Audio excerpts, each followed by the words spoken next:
today we'll talk about Cornell note-taking, which is a note-taking system developed in the 1950s at Cornell University by an education professor named Walter Pock. I think that's how you say his name. And it is a very useful system because it can help you remember things that you either hear in a lecture or things that you read in a text.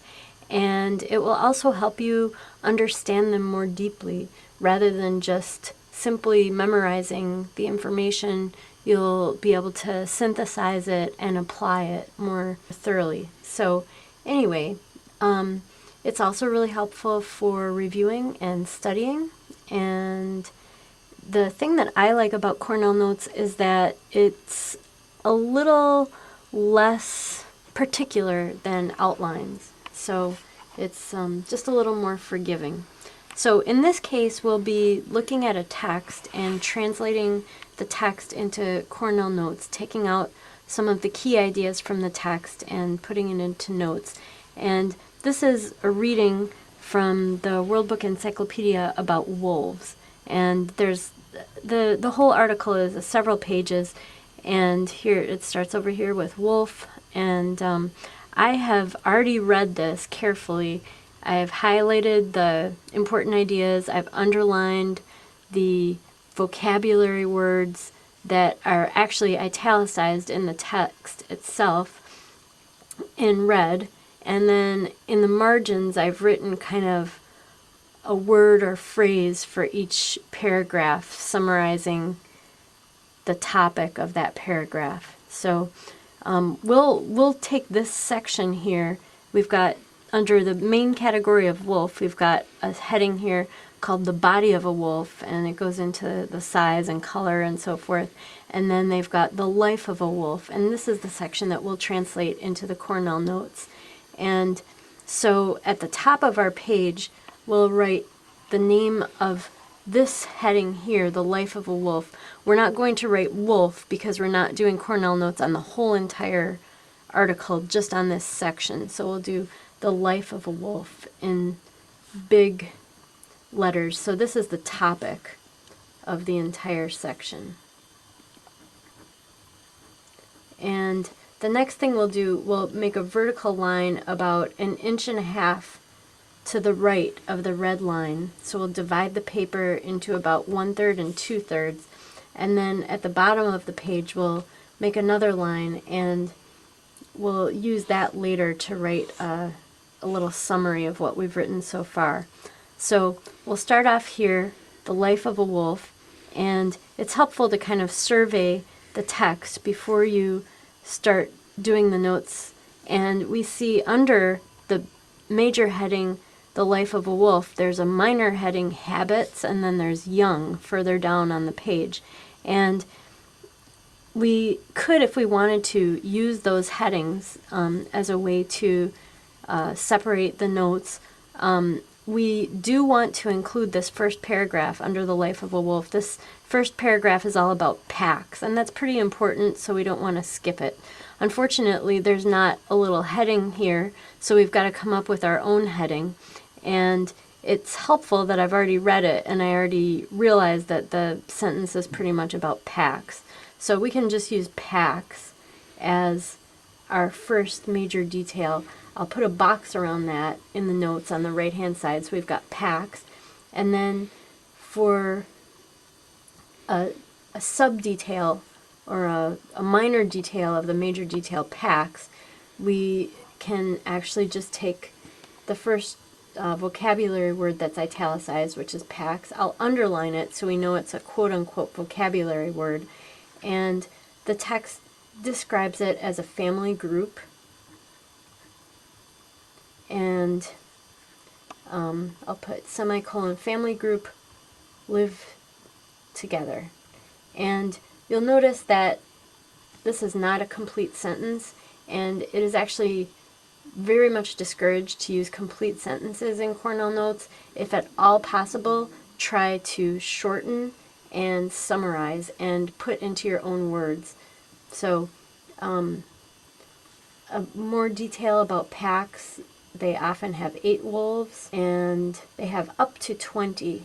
And I didn't write out the word 8 or 20 because I'm trying to keep everything short.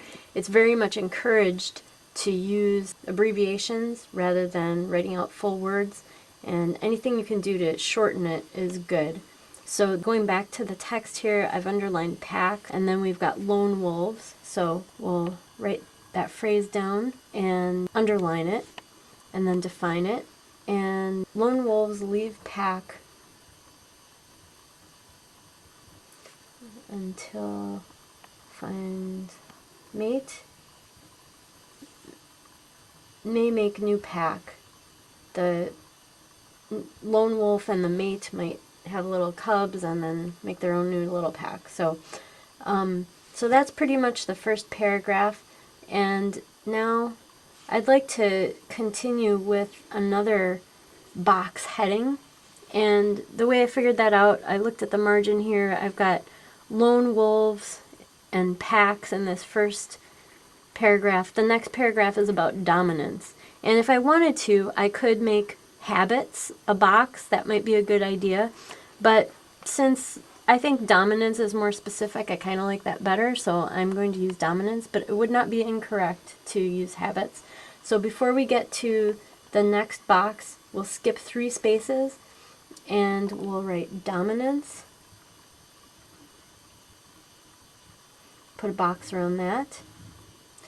And the reason for leaving these 3 spaces is twofold. One, it's much easier to read your notes if you've got a fair amount of white space on the page.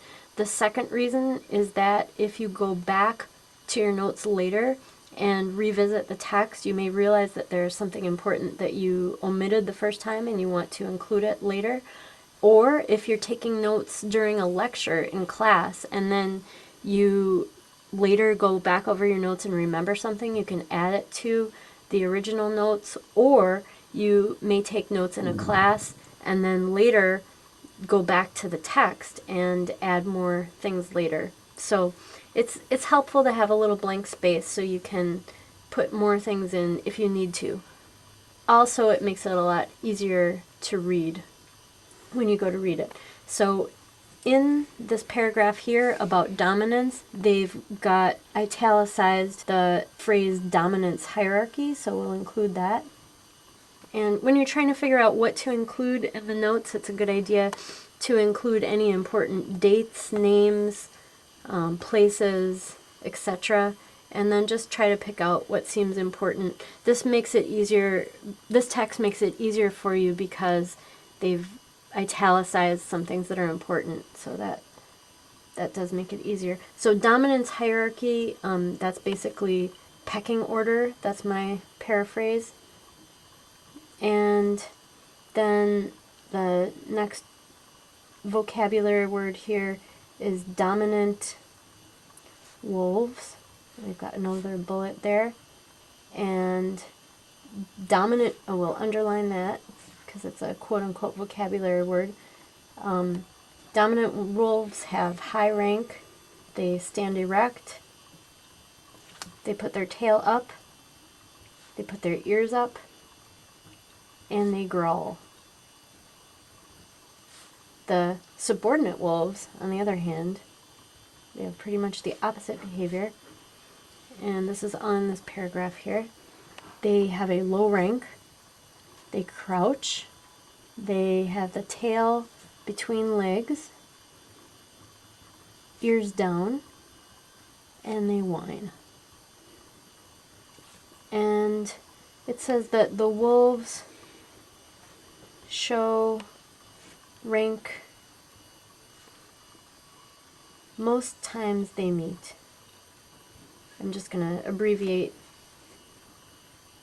times. And I think we'll stop there. Even though we've got a little more room here, we could add another box on this page, but I think it would get a little crowded, so I think for now we'll just go with these first 2. And after you have written the box and some minor details underneath, then you your challenge is to go back and review that and ask a question and write it on the left-hand side, which that information on the right-hand side answers. So in this case, we've got packs, family group, live together, often 8 up to 20, lone wolves. So we could ask the question, how do wolves group themselves?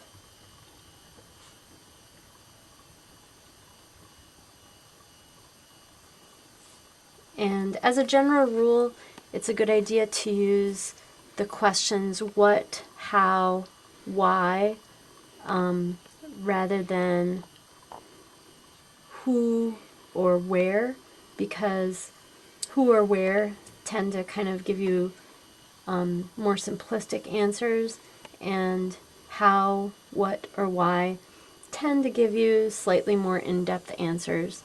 But you have to think a little bit to get good questions. And if you're quite stumped on what to write for a question, a good kind of thing that will get you through would be just to take the box and change it into a question. Like if you had trouble coming up with how do wolves group themselves, you could just say, what is a pack? Or what is a wolf pack? That would be fine. And this basically answers that, so that would work. And then here we've got stuff about dominance, dominant wolves and subordinate wolves. So I'll say, how do dominant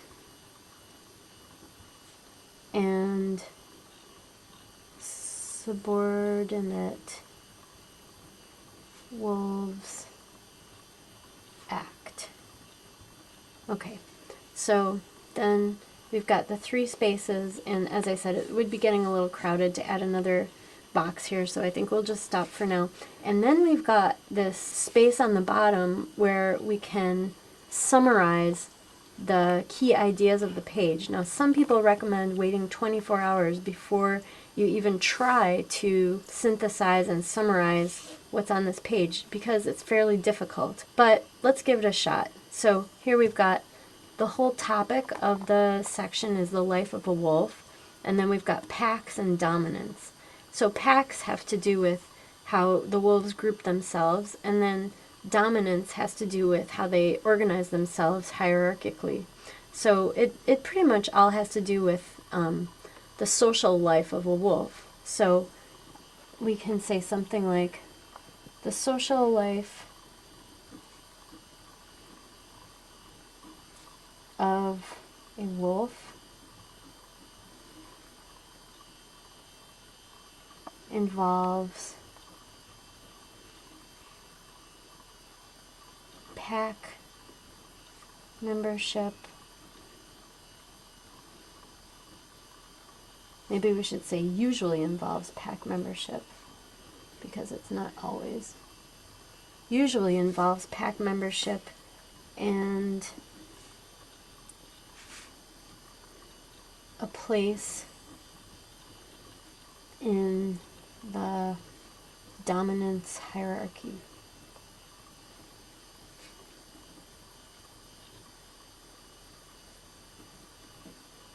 And at the top, write the page where you found it. If you wanted to go back later, and you could write the source.